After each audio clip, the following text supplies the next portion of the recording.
What is the best chapter in every Harry Potter book? There are 198 chapters across all 7 Harry Potter books, and in my opinion, almost all of them are epic. However, a few weeks ago on this channel, I did make a video discussing the worst chapter in every Harry Potter book. Despite this though, and unlike seemingly most of the internet, I do prefer being positive rather than negative. So it only feels right to now balance that out and follow that video up by talking about my favourite chapter from each book instead. Now, I have actually done this exact video before, but that was a long time ago, and I feel that that video is now not only outdated, but also having watched it back, I feel like some of my picks have changed. So from Philosopher's Stone through to Deathly Hallows, today I'm going to tell you my favourite chapter in each of the 7 Harry Potter books, and if each choice has changed since the last time I made this video almost 2 years ago. If you could do me 3 massive favours and drop a like on the video, leave a comment, and the big one, please hit that subscribe button. That would be really appreciated, but for now, let's just dive straight into the list. The Philosopher's Stone, Chapter 9, The Midnight Duel. And we start our list with the first different pick since the last time I made this list. Last time out, I picked Chapter 1, The Boy Who Lived, as my favourite chapter from the first Harry Potter book. And you know what? I would still say that's an incredibly close second. I've always maintained it is the perfect opener to a magical series, giving you just enough information to intrigue you, but not enough to give too much away. It is fantastic. However, I've recently come to the conclusion that the Midnight Duel chapter in Philosopher's Stone is not only my favourite chapter in that book, but maybe one of my favourite chapters in the entire series. Why? Because it's the first real adventure of the Golden Trio, and technically Neville's there too, but that doesn't really help my point. Anyway, the main event of this chapter is Harry and Ron sneaking out to go and challenge Draco Malfoy in a late night wizard's duel. But Hermione and Neville also end up locked out of the Gryffindor common room, so come along too. It turns out to have all been a big trick from Draco Malfoy, so the 4 of them have to run away and try and hide from Filch and Mrs. Norris, which leads to them discovering Fluffy and, more importantly,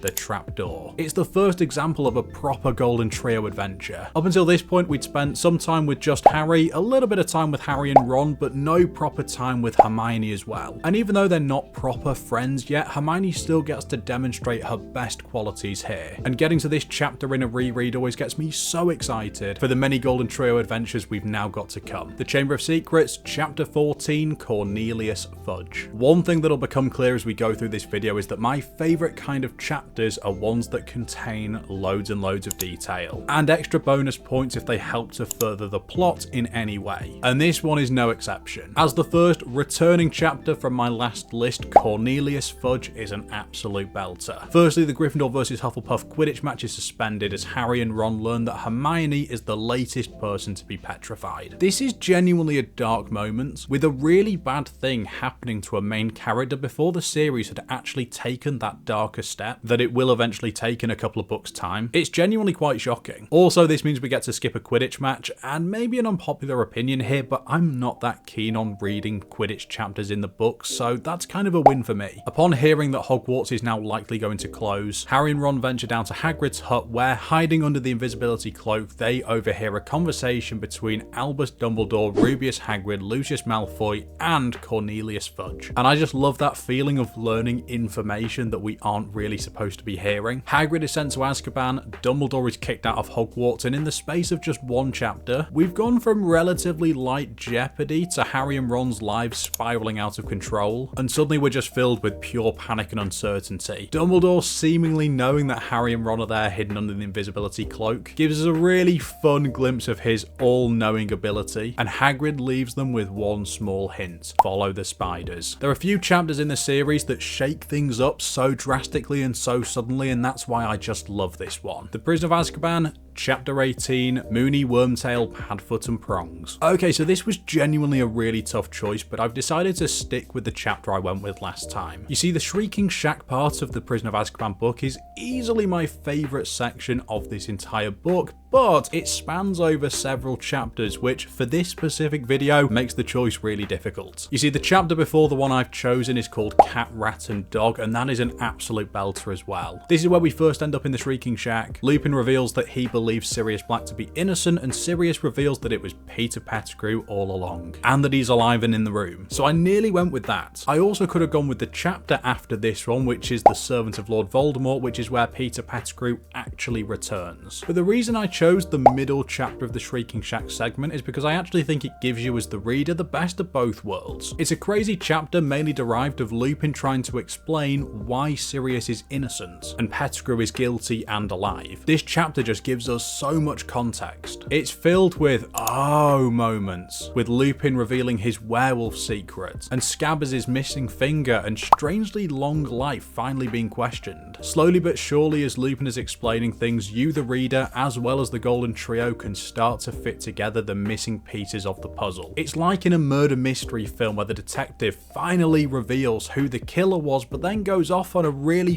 fun, intense debrief, listing all of the clues that you missed along the way. We also finish with one smaller secret, which is that Severus Snape had been hiding under the invisibility cloak and listening all along, which is the final exciting and shocking cherry on an awesome chapter. The Goblet of Fire, chapter 32, Flesh, Blood and Bone. It's surprising that in a book with so many long and detailed chapters, one of the shortest chapters in not only this book but the whole series is actually my favourite in Goblet of Fire. The main events of this chapter can be narrowed down to just three things. Harry and Cedric arrive in the graveyard, Cedric is killed, and Lord Voldemort returns to his full body. That's it. These three things have so much significance that is all this chapter needed to be one of the absolute best. In arriving at the graveyard, it reveals that Harry's name being put into the Goblet of Fire was indeed a trap all along, suddenly opening up a whole load more questions that will be answered shortly. Cedric dying is the point that many Potter fans believe ends the slightly lighter phase of the books and immediately throws us into the darkness, which is the second half of the series. Finally, Voldemort officially returning is by far the most exciting and ominous thing that's happened in the series so far. Up until this point, Harry has dealt with an evil but bodiless face, a memory of a man coming out of a diary, and a man who just spent 12 years living as an ordinary garden rat as his main threats. Suddenly that all seems like child's play. The Dark Lord himself is back, a student is dead, and Harry is seemingly in an unescapable position. This chapter marks a complete shift in the Harry Potter series, but in a brilliant way. The Order of the Phoenix, chapter 37, The Lost Prophecy. And just like that, we arrive at my favourite chapter in all of the Harry Potter books. As I said previously, I love any chapter that just throws loads and loads of detail and lore at us, and no chapter better fulfills that than the chapter where Dumbledore finally tells Harry everything. Well, almost everything, but we'll get to that a bit later. Amidst Harry's rage and sadness about the death of Sirius Black that has only just occurred, Dumbledore takes responsibility for these events, acknowledging that him ignoring Harry for the last school year had been a mistake. He then goes on to explain the most important plot detail of the entire series so far, recalling Professor Trelawney's original prophecy to Harry, and explaining finally after 5 long years why Voldemort chose to attack Harry in the first place. Finally, Dumbledore confirms Harry's big question. Yes, if Voldemort is to be defeated, Harry must be the one to do it, or vice versa. Not only does this chapter do an exceptional job of giving you the key context that you've been missing up until this point, but it acts as the ultimate setup to the final 2 books. Now as the reader, you don't think that maybe one day Harry might be the hero. You know that he must be, and it becomes a matter of when, not if. As a huge Dumbledore lover, I always look forward to this chapter, as it feels like so long at this point since our last decent bit of time with him, and his ability to calm Harry down even at his absolute peak of rage is a great and needed example of how close their bond actually is going into the next book, where they're going to spend so much crucial time together. The Half-Blood Prince, chapter 1, The Other Minister. Okay, so this one's a little bit different. Last time out, I chose chapter 3, Horcruxes, as my favourite chapter from the Half-Blood Prince book, for the main reason as usual that it contains loads of awesome details about Voldemort's Horcruxes and sets up perfectly what the Golden Trio must do in terms of hunting and destroying them. And I still absolutely love that chapter, but something about chapter 1, The Other Minister in this book is just a little bit different from the rest of the series.